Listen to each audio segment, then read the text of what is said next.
पाकिस्तान के लिए भी खुशाइन खबरें हमारे पास मौजूद है। अदाकारा रेशम की नई आने वाली फिल्म गुंजल ने फ्रांस में बेहतरीन फिल्म का अवार्ड अपने नाम कर लिया है। रेशम कहती हैं कि जिंदगी में बहुत काम किया मगर फिल्म गुंजल को मिलने वाली आलमी पजीराई से बेहद खुश हैं।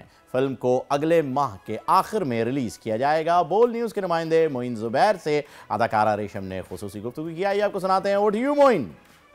जिस वक्त हमारे साथ मौजूद हैं पाकिस्तान फिल्म इंडस्ट्री की एक ऐसी अदाकारा जिसने जो भी काम किया आलमी शोहरत हासिल की। मेरी मुराद अदाकारा रेशम है। उनसे आज बात करते हैं कि उनकी फ़िल्म भी है गुंजल जो रिलीज़ होने जा रही है। और सुनने वालों के लिए सुबह सवेरे एक अच्छी खबर है कि इनकी फ़िल्म को अब तक कई जो आलमी अवार्ड्स हैं वो दिए जा चुके हैं, नामजदगी भी हुई है। गुंजल के हवाले से पहले बात करेंगे, उसके बाद और भी बात करते हैं। अस्सलाम वालेकुम। वालेकुम अस्सलाम। क्या हाल है रेशम जी? बिल्कुल ठीक। अच्छा, खुश हैं? गुंजल फिल्म को अवार्ड फ्रांस में भी, पेरिस में भी अवार्ड मिला और उसमें आप क्या किरदार अदा कर रही हैं, पहले सुनने वालों को बताइएगा। सबसे पहले मैं ये बताऊं कि मैंने ज़िंदगी में बहुत सारा काम किया, लेकिन गुंजल वो वाहिद फ़िल्म है जो कि इंटरनेशनली रिलीज़ हुई, ना कि रिलीज़ होने जा रही है, बल्कि फ़्रांस में बेस्ट फिल्म का अवार्ड मिला प्रोड्यूसर को और बेस्ट राइटर का, और बार्सिलोना में दिखाई गई फेस्टिवल में, और अभी जयपुर इंटरनेशनल फिल्म फेस्टिवल में हिंदुस्तान में ये फ़िल्म जनवरी में दिखाई जाएगी और अवार्ड के लिए भी नॉमिनेट हुई है। और ये मेरा पहला इंटरनेशनल प्रोजेक्ट है। मेरे हिस्से में बहुत पहले ही इस तरह की चीज़ें आ जानी चाहिए थी, लेकिन देर आए दुरुस्त आए।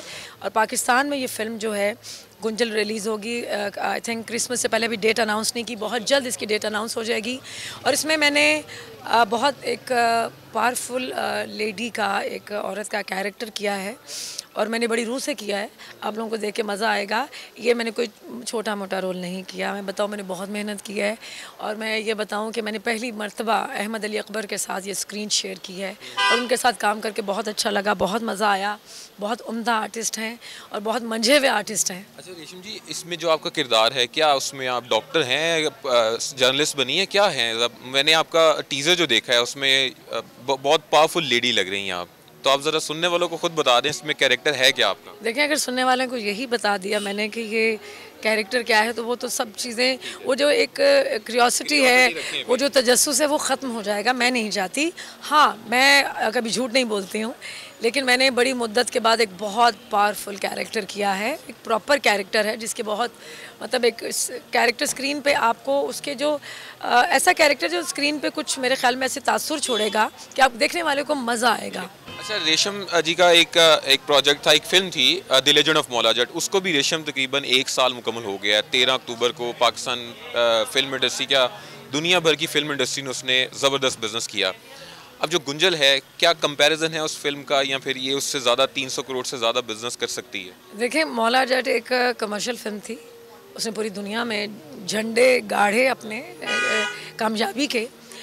गुंजल जो है वो देखी जाए तो वो एक पैरेलल सिनेमा की फिल्म है, एक इशू बेस्ड स्टोरी है। तो उसका कंपैरिजन उसके साथ उस तरह से कमर्शियली नहीं किया जा सकता। रियल स्टोरी पे बनी फिल्म है, तो इसमें टैलेंट नज़र आएगा। बहुत टू मच आपको ग्लैमर नज़र नहीं आएगा, बट मेरा थोड़ा कैरेक्टर जो थोड़ा सा हल्का सा ग्लैमरस है, क्योंकि वो ऑफिस जाती है तो जाहिर है वो बन ठन के जाती है। थोड़ा सा जो मिनिमल एक औरत उस कैरेक्टर को ज़रूरत थी, उसके मुताबिक हमने उसको गेटअप दिया। तो मौला जट की एक अपनी नौयत की फ़िल्म थी, ये अपनी नौयत की ये हिस्टोरिकल मूवी है जो कि हाँ, लेकिन ऐसा नहीं है कि लोग बोर हो जाएंगे। ये आपको फ़िल्म जोड़े रखेगी, आपको एंड तक देखने का मज़ा आएगा। और इसमें आमना लियास ने, अहमद अली अकबर ने, हम सब ने बहुत मेहनत की है। आइएगा, देखिएगा, ये फ़िल्म बहुत अच्छी है। तो हम ये सुने, ये जहन में प्लान कर लें कि 2024 में रेशम जी जो है वो सिंगल नहीं होंगी, शादीशुदा हो जाएंगी। रेशम आपने खुद ख्वाहिश का इजहार कर दिया। देखिए, मेरी जब भी शादी होगी, लेकिन रेशम जी आपको हमेशा लंगर पकाती नजर आएंगी, लोगों की हमेशा खिदमत करती नजर आएंगी। मैंने वादा अपने अल्लाह से किया है। मैंने लोगों को बहुत इंटरटेन किया, मैंने बड़े गाने पिक्चराइज कराए, मैंने बहुत ग्लैमरस कैरेक्टर्स किए, लेकिन मैंने अल्लाह के पास जाके अपना मुंह भी दिखाना है, मैंने अल्लाह को अपनी शक्ल दिखानी है, मैंने अल्लाह के हुजूर पेश होना है। तो मैं वहाँ क्या बताऊँगी कि मैं क्या करके आई हूँ इस दुनिया में। तो मुझे बस मैं आप भी मुझे अपनी दुआ में याद रखिएगा कि बस अल्लाह पाक मुझसे कोई ऐसे काम करवाता रहे जिससे मेरी कोई कौम, मेरी दुखी इंसानियत जो है मुझसे खुश रहे। दुखी इंसानियत की बात की, लास्टली ब्रीफली एक कमेंट करते जाइएगा जो फ़लस्तीन में हो रहा है इस टाइम।